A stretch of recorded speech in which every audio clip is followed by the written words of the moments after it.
Student ফ্রন্টের সংগ্রাম নওশাদ সিদ্দিকীর সংগ্রাম ইনকলাব জিন্দাবাদ, ইনকলাব জিন্দাবাদ।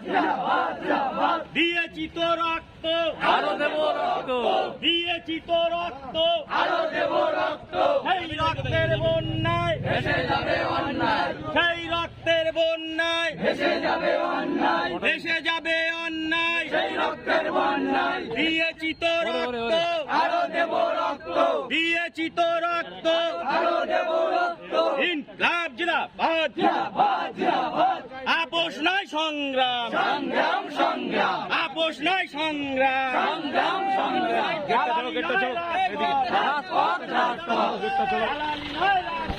রাজপথ, রাজপথ।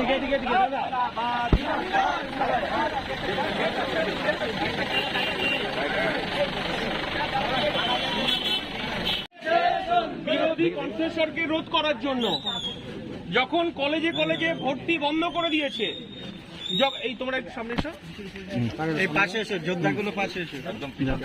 যখন তৃণমূল কংগ্রেস কলেজগুলোতে তারা মেসেজ পার্লার তৈরি করেছে, সেখানে সেক্স র্যাকেট চালানো হচ্ছে এবং কলেজের শিক্ষা ব্যবস্থাটাকে লাটে তুলে দিয়ে স্পা সেন্টার করা হচ্ছে, ভর্তি ব্যবস্থাটাকে পুরোপুরি শিক্ষা ব্যবস্থাটাকে লাটে তুলে দিয়েছে।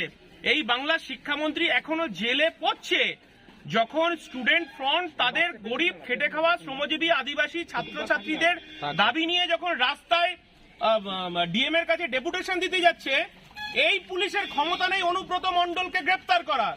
আর যখন এই বাংলার প্রতিবাদী কণ্ঠ যখন প্রতিবাদ করছে ছাত্রদের হয়ে, তখন এদেরকে গ্রেপ্তার করে মিথ্যা মামলায় ফাঁসানো হচ্ছে। আজকে আমরা এদেরকে জেল থেকে বার করে নিয়ে এসেছি এবং এরা আগামী দিনে আমরা হচ্ছে আনিস খানের বংশধর এরা, এবং আনিস খান যে প্রতিবাদের কণ্ঠস্বর এই বাংলা তথা ভারতবর্ষে তুলে ধরেছে, তার উত্তরাধিকার হিসেবে আজকে স্টুডেন্ট ফ্রন্ট যে আন্দোলনে মানে রাস্তায় আছে, পুরো পার্টি ইন্ডিয়ান সেকুলার ফ্রন্ট, আমার দলের চেয়ারম্যান নওশাদ সিদ্দিকী থেকে শুরু করে আমার দলের পৃষ্ঠপোষক এদের সঙ্গে আছে এবং আগামী দিন আরো আন্দোলন তীব্র হবে।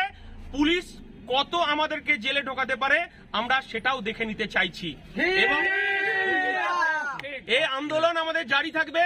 কারণ এটুকু জানবেন, 2026 যত এগিয়ে আসবে, পুলিশ তত তৃণমূল কংগ্রেসের ঝান্ডার সঙ্গে একসাথে থেকে এরা কাজ করবে। আমরা বলতে চাইছি যে গণতন্ত্র প্রতিষ্ঠা করার লক্ষ্যে, শিক্ষার আলো জ্বালতে, শিক্ষা আনে চেতনা, আর চেতনা আনে বিপ্লব, এই পথে গিয়েই আনিস খানের স্বপ্নকে পূরণ করবে ইন্ডিয়া আমাদের স্টুডেন্ট ফ্রন্ট, এটুকু আমরা আশা রাখি এবং এই আন্দোলন জারি থাকবে।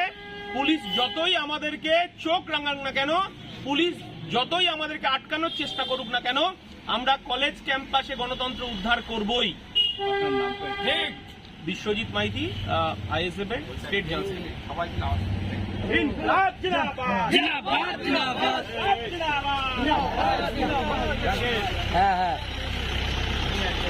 আরে হ্যাঁ, হয়ে যাবে।